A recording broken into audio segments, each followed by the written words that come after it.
Assalamualaikum and a very good evening to everyone. I hope all of you are doing well during this pandemic. So our topic for this week is measurement of jet forces. But first I would like to introduce my group members.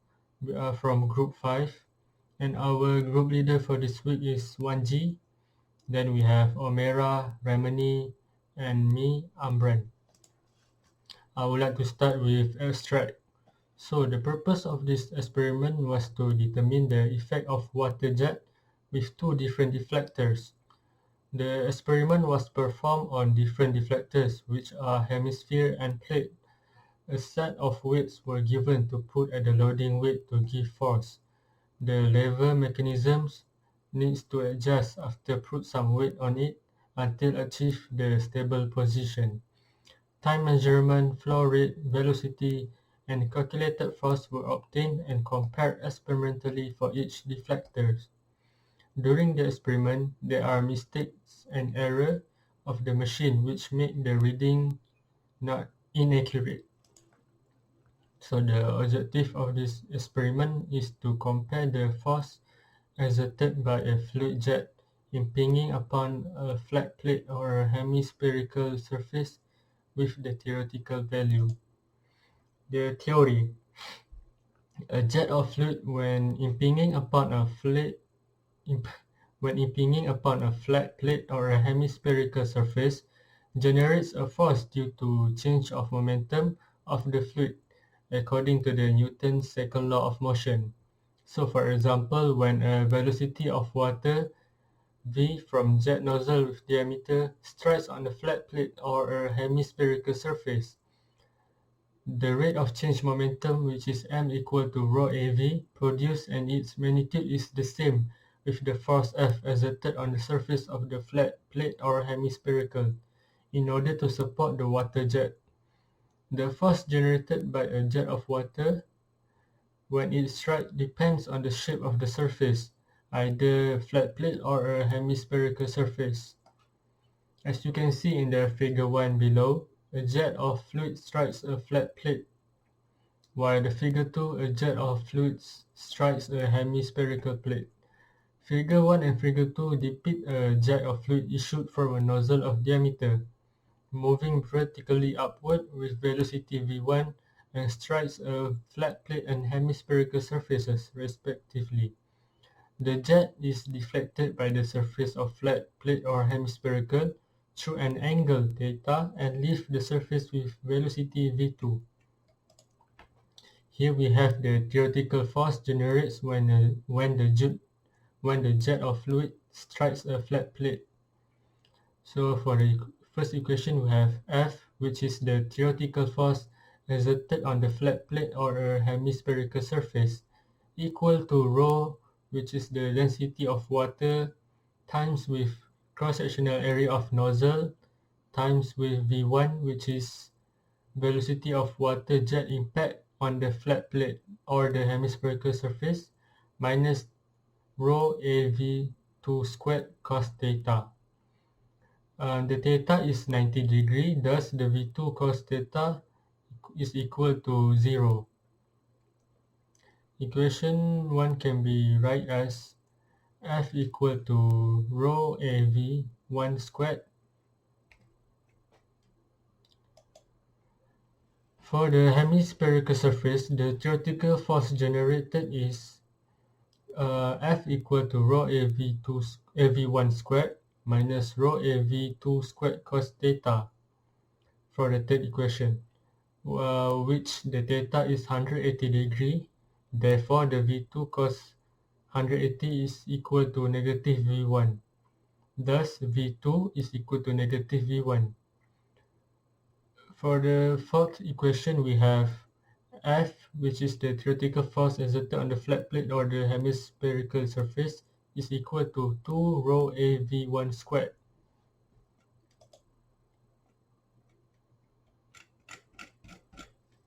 Okay, so hello doctor, my name is Omera and today I will share with you the apparatus and the methodology of our experiment.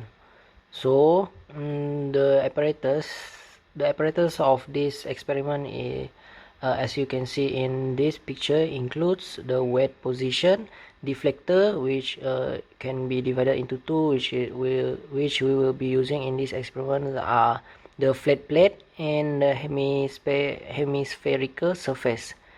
Then we have nozzle, lever mechanism, tank, water supply, water drain, main switch box, flow control valve, volumetric measuring tank, and sliding valve.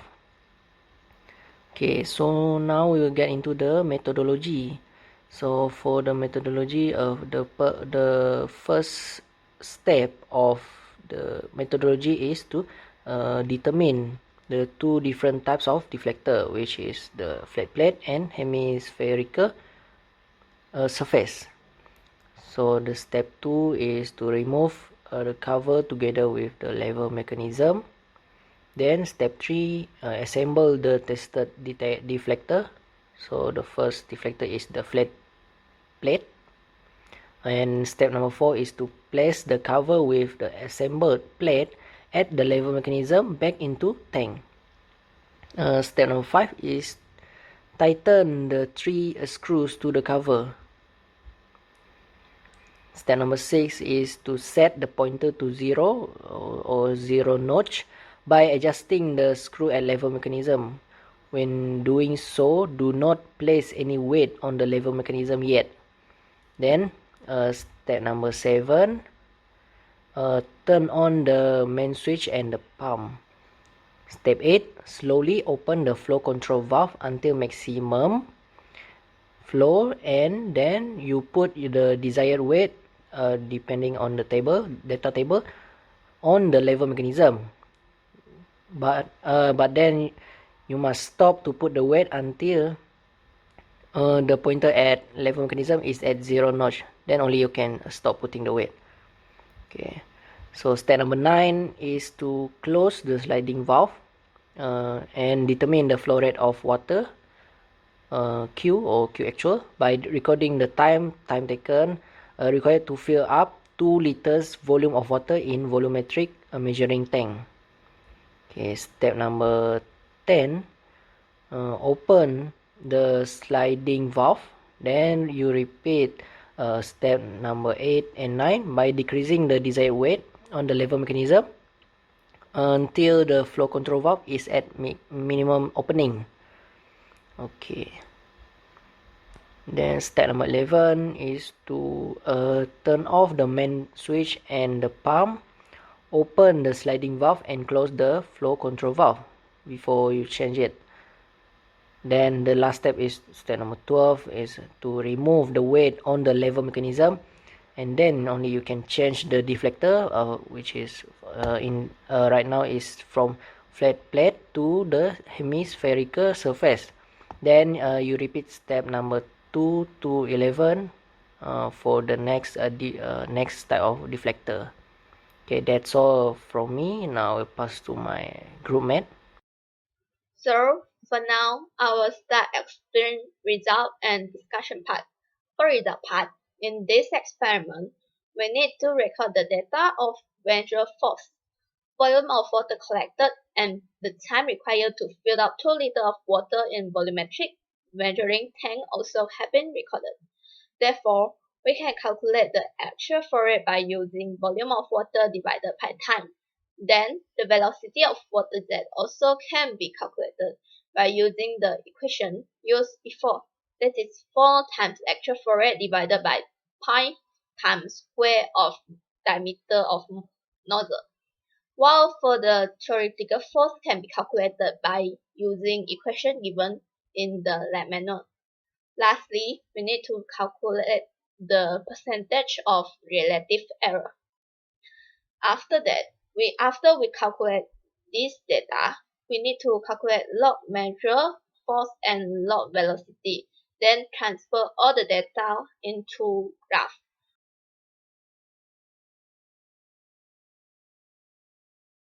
From the graph shown, we can observe that the slope of the graph for both the flat plate and hemispherical surface are linear graph.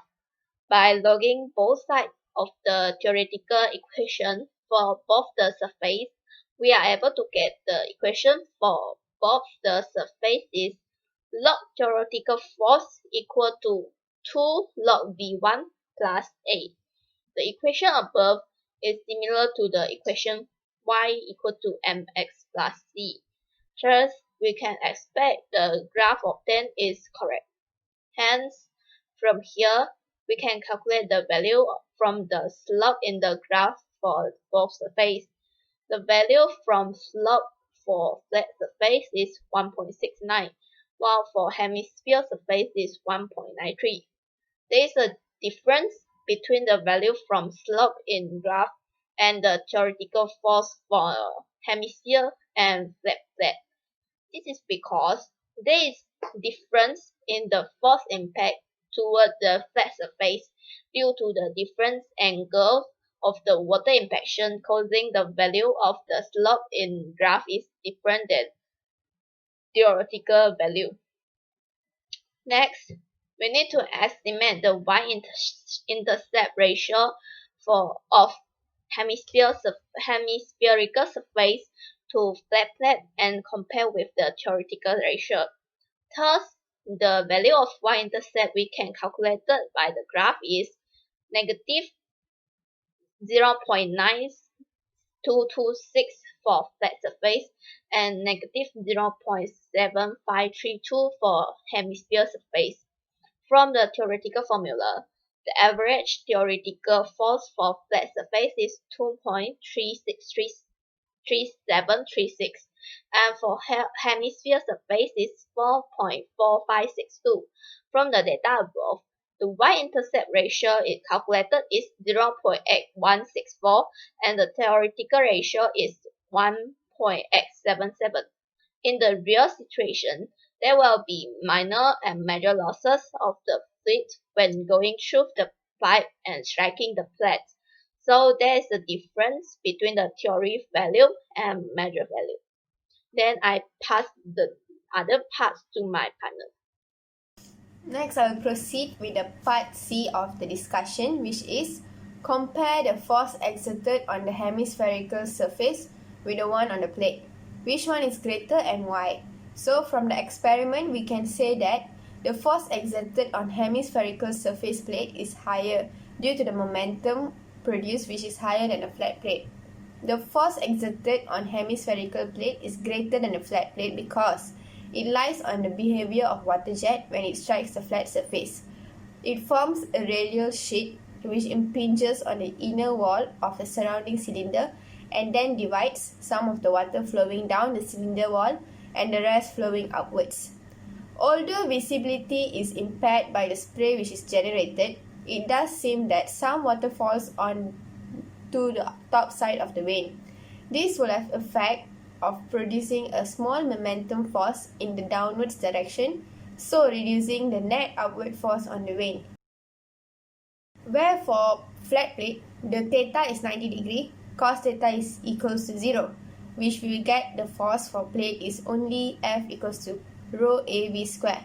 And for hemispherical surface, that is theta equals to 180 degree, which causes the cos 180 degree equals to negative 1. And for this, the F is equals to 2 rho AV square.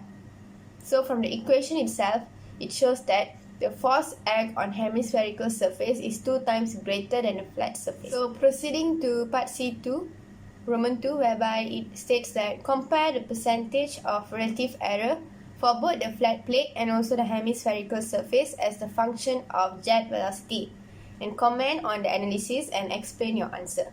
So based on our data, the percentage of relative error for both plates are different. That is 20.09% for flat plate and 2.14% for hemispherical surface. From this experiment, we can see that the percentage of relative error for both the flat plate and hemispherical plate surface shows a fluctuation, which is from high value equals to low and goes back to high. So the shape of the plate can be the source of error. This is because the equation using the angle, which is the impact of the velocity from water to the surface of the plate, states that plate is not in a perfect shape, or in case got incomplete sphere. the angle will be different, which results in obtaining a different force. Other possible source of error could be the spring coil, where the shape of the coil must be in a standard position, which is straight. If not, the velocity which is applied by the water is inaccurate. Next is C part 3, Roman 3, whereby briefly discuss on the factors contributing to errors or inaccuracy in experimental data and the possible recommendations to improve the existing results. So moving to the first part, which is factors contributing to errors. So first is parallax error due to the position of the eyes, which is not perpendicular to the scale of measurement and readings. Second is the control valve may not be fully open, which will affect the result and causes the reading to be slightly off. And the third one is the spring used also may lose its elasticity, and this can cause systematic error and all the reading will go wrong. Fourth one is errors in calculating due to the uncertainty in measurement as well as mistakes made during calculating the results. And finally is error during the preparation of apparatus. For an example, make sure no weight is placed on the lever mechanism of the deflector when setting the point to 0. So next I will carry on with the recommendations to improve the result. So the first one is the position of the eyes must be perpendicular to the calibration to avoid parallax error. Second one is ensure that the control valve is fully open before adding the weights. The third one is check the spring before conducting the experiment and replace the spring if necessary. Fourth is repeat the experiment at least 3 times for each readings to get the true value by finding its average. And finally, use plates that have perfect shape to increase the accuracy of forces exerted on the plate and thus giving a more reliable data. Now is the last one, which is part C, Roman 4, whereby they asked to suggest 2 applications of jet impact in industry. So the first one is impact of jet is used to rotate the turbine, namely Pelton wheel in the generator, whereby the water jet applies force tangential to the wheel, and the tangential forces of water jet generate moment or torque on the wheel to its maximum value. Therefore, it increases the mechanical energy of Pelton wheel, and the rotational energy of the wheel is then converted into electrical energy. And the second application is jet impact is also used as a water jet cutter, whereby water jet cutter is capable to slice metal or other material by using the high pressure and velocity of water jet together with abrasive substances. The process of water jet cutting is similar with water erosion found naturally, but occurs with highly accelerated and concentrated. Okay, now is the conclusion, whereby the aim of this experiment is to differentiate the value of the force exerted by a fluid jet impinging upon either a flat plate or a hemispherical surface with the theoretical values. Hence, we can conclude that the force exerted from the jet is directly proportional to the velocity of water that has been squared. Therefore, the force exerted on the hemispherical plate is higher than the flat plate. The graph shows that the theoretical value for hemispherical is higher than the flat plate due to the structure of the plate. There are also a difference in terms of value where the actual value and the theoretical value being different, which is due to certain errors discussed. The velocity of water is influenced by the cross-sectional area of the jet, since the momentum and the velocity will increase due to the structure of the plate being wide. So that's all from our group 5. Hope you all understand our slide. Thank you.